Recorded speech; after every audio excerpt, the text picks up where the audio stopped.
Là, je suis au cégep de Maisonneuve, je viens tout juste de dispenser mon cours et je vois dans les commentaires que la plupart d'entre vous me demandent souvent quelle est la différence entre un cégep et une université. Alors, dans cette petite vidéo, je vais vous aider à comprendre le système scolaire au Québec et à la fin de cette vidéo, je vais vous dire aussi quel programme choisir si vous voulez rester au Canada définitivement après vos études.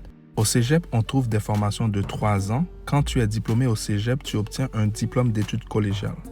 C'est l'équivalent dans certains pays, un DUT ou un BTS. Pour vous inscrire dans un cégep, il faut avoir au moins un diplôme d'études secondaires. Et le gouvernement avait annoncé que si vous vous inscrivez dans un cégep en région, vous pourriez obtenir une bourse complète pour étudier dans un cégep. Sur le site nloja.ca, j'ai mis la liste des cégeps en région et vous pouvez aller jeter un coup d'œil sur le site nloja.ca. Cependant, dans les cégeps, vous êtes obligé de passer un test de français et les cégeps acceptent plusieurs tests. Moi, je vous conseille le Bright Language. Il est facile selon mes abonnés qui ont déjà passé ce test. Et l'avantage, vous pouvez passer ce test en ligne. Sur le site nloja.ca, vous allez aussi trouver dans l'article le lien vous menant vers les informations pour pouvoir passer ce test. Maintenant, on va passer à l'université. À l'université, on trouve le niveau baccalauréat. C'est un programme qui dure environ 3 à 4 ans. Et si vous n'avez pas beaucoup d'argent, je ne vous conseille pas le baccalauréat.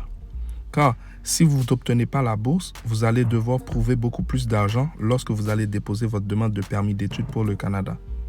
Et vous pouvez vous inscrire au niveau baccalauréat au Canada si vous avez au moins un diplôme d'études secondaires. Au niveau du bac, on peut vous demander aussi de passer un test de français. À l'université, on ne trouve pas uniquement le baccalauréat.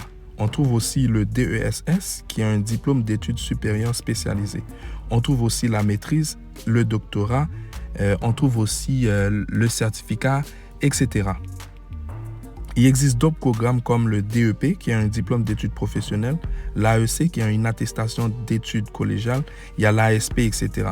Sur le site nloja.ca, vous allez trouver dans les articles la différence qui existe entre les différents programmes et ça va vous permettre de faire un meilleur choix.